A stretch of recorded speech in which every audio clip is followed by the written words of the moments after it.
তো আজকে ছিল মহাশিবরাত্রি। তো আমাদের মতন বাবা শিব ভক্তদের কাছে খুব একটা বিশেষ দিন। তো এই বিশেষ দিনে তো বাবার ভূতনাথের কাছে যাবেন এরকম তো না হয়। তো আমি আর আমার বন্ধু সরাসরি 12টার পর চলে গেছিলাম আমার ধান্যটাকে বের করে বাবা ভূতনাথ যাওয়ার মন্দিরে যাওয়ার উদ্দেশ্যে।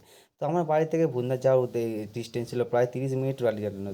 তো সরাসরি তো আজ বিশেষ এমনি তো আমরা 12টার সময় গেছিলাম, তো রাত্রিবেলায় তো বিশেষ লরি ফরি ছাড়া চলে না, বাট যেহেতু শিবরাত্রি ছিল তো রাস্তায় আমাদের ভক্তদের তো প্রচণ্ড ভিড় ছিল। তো ভক্তদের দেখে দিতে পাচ্ছিলাম, গাড়ি চালাচ্ছিলাম, খুবই ভালো লাগছিলো। তো যেহেতু আসার তো অল্প অল্প ভক্ত দেখতে পাচ্ছি, বাট যেহেতু হাওড়া ব্রিজটা টপ করার পর দেখিনি ভক্তর পর ভক্ত, তো সবাইকে বলে দিলেন হর হর মহাদেব। তো আমরা ভিডিওটা যে যে দেখছেন অবশ্যই বন্ধুরা মহাশিবরাত্রিতে হর হর মহাদেব বলে যাবে। তো প্রত্যেক বছরের নেই, এবছরও ভূতনাথ মন্দিরটাতে তার ঝাঁঝ জলমকে খুব সুন্দরভাবে সেজেছে, আপনারা আসেন তো মুগ্ধ হয়ে যাবে। তো অবশ্যই খুব সুন্দরভাবে ভূতনাথের মন্দির দেখেছিল। তো সারাদিনের পর আমরা সরাসরি চলে গেছিলাম 200 বছর পুরোনো মোটা বাবার কাছে। তো মোটা বাবার কাছে তো আমরা ঢুকতে পারলাম, দেখি মোটা বাবা আরতি হচ্ছে। তো যাওয়ার পর দেখি খিদে পেয়ে গেছে, রাত্রি 2টার সময় একটু লিট্টি চোখা নিলাম। তো অবশ্যই বন্ধুরা মিনি ব্লগটা কেমন লাগছে অবশ্যই কমেন্টে জানাবেন কিন্তু।